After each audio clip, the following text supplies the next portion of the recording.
नाज़रीन, पेट्रोल की कीमत जो है वो बढ़ गई है और इस पर पाकिस्तान तहरीक इंसाफ ने हम ख्याल जमातों के साथ ऑल पार्टीज़ कॉन्फ्रेंस बुलाने का ऐलान किया है। अब पाकिस्तान तहरीक इंसाफ के पास क्या सोल्यूशन है, वो किस तरह देखती है इस सिचुएशन को और उनको क्या लगता है कि किस तरह पेट्रोल की कीमत को कम रखकर आवाम को रिलीफ दिया जा सकता था।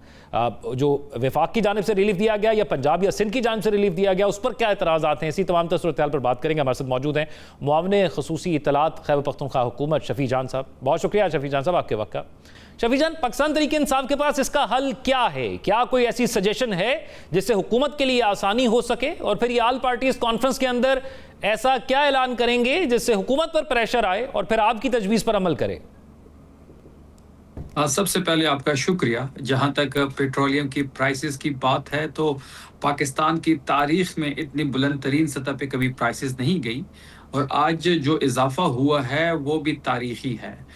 ये अजीब सी एक सिचुएशन है कि जो एक आलमी जंग इस वक्त छिड़ी हुई है ईरान, अमेरिका और इसराइल की, ये पूरी दुनिया के लिए है। ये सिचुएशन जो है इस पूरी दुनिया के लिए, सिर्फ पाकिस्तान के लिए तो नहीं है। फिर अगर आप जनूबी एशिया पे नजर दौड़ाए तो किसी मुल्क ने इतनी प्राइसेस नहीं बढ़ाई जितनी पाकिस्तान ने बढ़ा ली है। आपको याद होगा कि इस वक्त जब इमरान खान साहब की हुकूमत थी तब जो आलमी मंडी में तेल की कीमत थी वो डॉलर 120 पर बैरल थी। आज भी आलमी मंडी में वो रेट नहीं है, उससे कम है। 108 से 110 पर बैरल रेट है डॉलर का। लेकिन जो कीमतें हैं इमरान खान साहब की हुकूमत में 150 थी और आज वही पेट्रोल जो है 460 रुपए का मिल रहा है और डीजल 520 रुपए का मिल रहा है। शफी जान, तो हुकूमत मतलब कहती है कि डॉलर का रेट उस वक्त और था, आज डॉलर का रेट और है। फिर आपने कहा पहली दफा इतनी ज्यादा बढ़ाई गई। हुकूमत कहती है स्ट्रेट ऑफ हॉर्मज़ भी पहली दफा इस किस्म की सिचुएशन से है। ईरान, यूएस और इसराइल की भी जंग पहली दफा हुई है, तो ये तमाम इफेक्ट कर रहा है हमारी इस इकोनॉमी को। देखिए, पहली बात यह है कि जंग तो पूरी दुनिया के लिए सिचुएशन है, सिर्फ पाकिस्तान के लिए कोई खास सिचुएशन तो नहीं है। फिर दूसरी बात, अगर आप डॉलर की कर रहे हैं तो डॉलर जब हम जा रहे थे तो 184 का था, आज 284 का। ये हमारी नाअहली ना कमी तो नहीं है, ये तो इस हुकूमत की नाकामी है, इनकी नाअहली है कि ना इनसे डॉलर संभल रहा है, ना इनसे पेट्रोल संभल रहा है, ना इनसे महंगाई संभल रही है, ना इनसे हुकूमत संभल रही है, ना इकोनॉमिक कंडीशन संभल रही है। हाँ, इनकी अयाशियाँ इनकी जो अयाशियाँ हैं वो बेहतरीन तरीके से हो रही हैं। इनके लिए जहाज खरीदे जा रहे हैं 11 अरब का, PIA 10 अरब का भेजा गया। मैडम रानी ने एक जहाज 11 अरब का खरीद लिया। किसी दुनिया में किसी के वजीर आला के पास गल्फ स्ट्रीम 500 नहीं है। वाहिद पाकिस्तान जो गरीब मुल्क है, जिसका पंजाब का सूबा 1700 अरब का मकरूज है, उसके वजीर आला अपने शौक पूरे करने के लिए जहाज खरीद रही है। फिर उस जहाज खरीदने के बाद वो जहाज कभी वियाना सैर सपाटे के लिए शरीफ फैमिली में के मेंबर को लेके जाता है, या फिर पाकिस्तान के अंदर कभी एक जगह से दूसरी जगह। फिर इन्होंने कहा कि वियाना में ये मेंटेनेंस के लिए गया, तो हमने कहा अगर मेंटेनेंस के लिए गया तो वो डॉक्यूमेंट्स आप सामने लेके आए। जहाज की खरीदारी की शफाफियत पे भी अभी सवाल है। आपने देखा होगा कि जब जहाज की स्टोरी को ब्रेक किया गया तो इनकी इंफॉर्मेशन मिनिस्टर जो है उस्मा बुखारी साहिबा, वो आई, उन्होंने कहा कि जहाज एयर पंजाब के लिए खरीदा गया। फिर बताया गया नहीं, जहाज तो मैडम के लिए खरीदा गया क्योंकि उनको शौक था जहाज की सवारी का।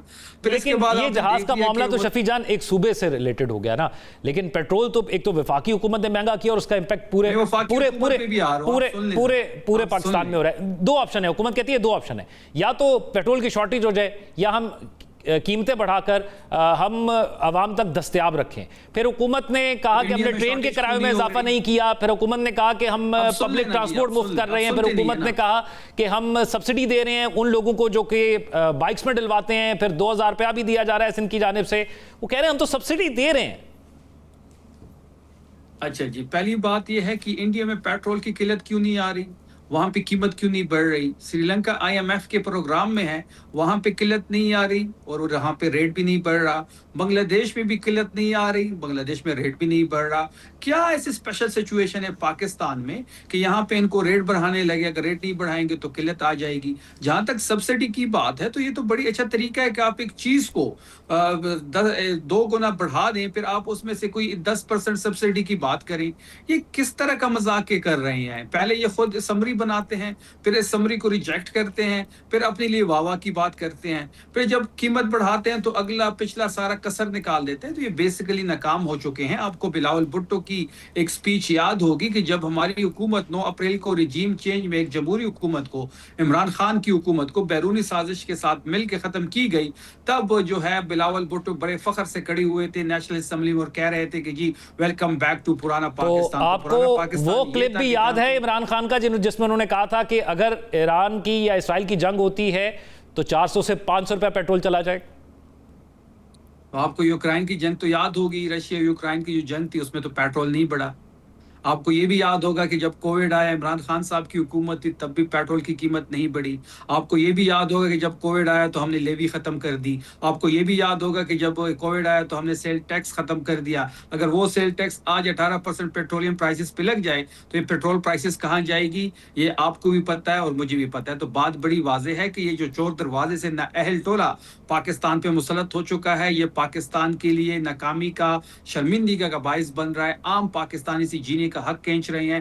रोजाना कोई ना कोई ये आम पाकिस्तानी की जेब पे डाका डालते हैं। 5300 अरब की IMF की डॉक्यूमेंटेड करप्शन हो, 11 अरब का जहाज हो, 9 करोड़ की सेनेट की चेयरमैन की गाड़ी हो, 53 बिलियन की जो इन्होंने एक और समरी पंजाब हुकूमत ने अप्रूव की है अपने मिनिस्टर्स के लिए और ब्यूरोक्रेसी के लिए गाड़ी खरीदने की समरी हो, या फिर वजीर आजम की कराची का दौरा हो जिसमें 37 गाड़ियों का काफिला हो, या फिर बिलावल भुट्टो की मौलाना फजल रहमान से मुलाकात का प्रोटोकॉल हो। तो सारी चीजें आपके सामने है कि ये खुद अयाशियां कर रहे हैं और जो कुर्बानी है वो अवाम दे रही है। आप समझते हैं कि अंदरूनी तौर पर हम इन खर्चों को कम कर लें तो उसका रिलीफ अवाम को डायरेक्टली पहुंचाया जाता है और ये जो पेट्रोल की मद में कीमतें बढ़ाई जाती हैं इससे भी छुटकारा हासिल किया जा सकता है। बहुत शुक्रिया, हमारे साथ शफी जान मौजूद थे।